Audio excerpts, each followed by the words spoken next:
Le rendement manufacturier du Royaume-Uni a diminué de façon inattendue de 0,6% en octobre, ce qui est la plus forte baisse depuis le mois de mai. Aujourd'hui, je m'entretiens avec Robert Howard, qui est le chef analyste chez Thomson Reuters. Bienvenue sur Dukascopy TV. Alors, les données publiées récemment ont montré que la production manufacturière a chuté pour la première fois en 5 mois en octobre. Qu'est-ce que ça signifie pour l'économie britannique et pour la livre sterling ? On peut dire avec certitude que les espoirs des décideurs sont loin de se matérialiser et que la production manufacturière n'aide en rien à équilibrer l'économie britannique. Malheureusement, ça ne va pas se produire assez bientôt. À plus court terme, on peut déduire que le glissement inattendu de la production manufacturière en octobre a affecté la livre sterling. On ne parle pas d'impact majeur ici, mais cette chute a poussé le sterling plus bas.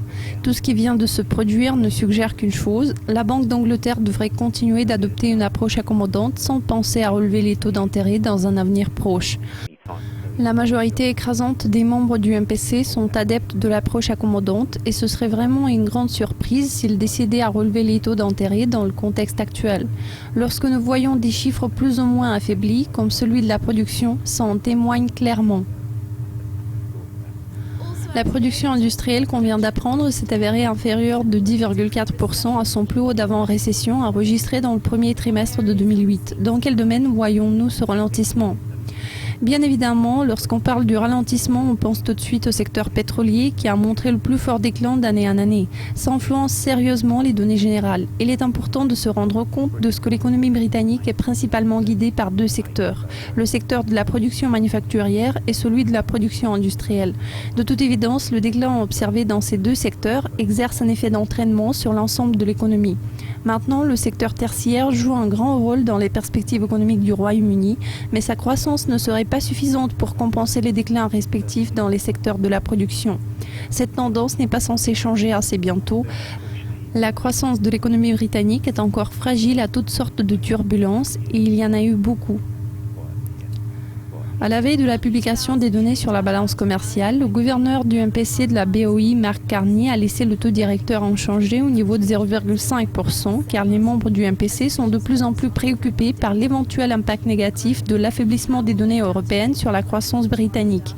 Est-ce que ça va être reflété dans les données de demain ? Demain, on prévoit une légère contraction au niveau du déficit commercial du Royaume-Uni jusqu'à 9,5 milliards de livres sterling contre les 9,8 milliards de livres enregistrés en septembre. Il est à noter que ce chiffre reste énorme. Les problèmes observés dans l'ensemble des pays de la zone euro, ainsi que l'affaiblissement de la demande de la zone euro en biens britanniques ne va pas jouer en faveur de la contraction considérable du déficit commercial dans l'avenir proche.